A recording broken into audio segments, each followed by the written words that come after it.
Avec près de 150 000 abonnés sur Instagram, Odalys Santos Mena était une culturiste mexicaine très connue sur la toile.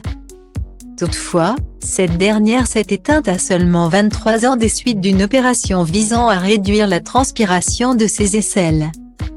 Chez les influenceurs du monde entier, les tragédies se multiplient. En effet, après le triste suicide de la fermière de Tito, Kathleen Loan, c'est au tour d'Odalys Santos Mena, une influenceuse fitness, de s'éteindre. En effet, selon le journal The Sun, mercredi 14 juillet 2021, la jeune Mexicaine a été déclarée morte le 7 juillet dernier des suites d'une opération. Une opération pour le moins étonnante d'ailleurs, puisqu'elle avait pour but de faire cesser la transpiration de ses aisselles. Force est de constater que la mort d'Odalys Santos Mena est clairement malheureuse. En effet, selon le tabloïd britannique, cette dernière avait décidé d'entamer les démarches de l'opération dans le cadre d'un partenariat rémunéré avec la clinique Skimpiel, située à Guadalajara au Mexique. Un contrat pour lequel elle aurait dû ensuite vanter les mérites du traitement Miradry, qui avait donc pour but de réduire la production de sueur au niveau des aisselles, mais également les odeurs gênantes. En fin de compte, cette opportunité lui a coûté la vie.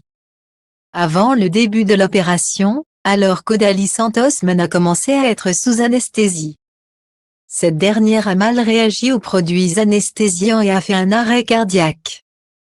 Après de multiples tentatives de réanimation, les médecins n'ont pas réussi à la faire revenir. Une enquête a donc été ouverte pour négligence.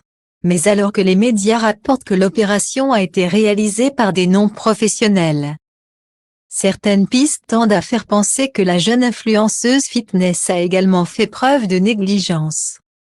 Les médecins pensent que la cause de son décès est due à la prise d'une combinaison d'anesthésiques et de stéroïdes.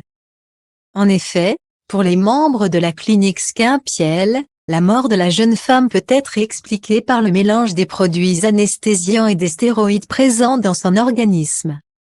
À ce jour, Skimpiel affirme à ce titre n'avoir jamais été mis au courant que de tels produits étaient consommés par la jeune femme. L'enquête permettra d'en apprendre davantage dans les jours à venir.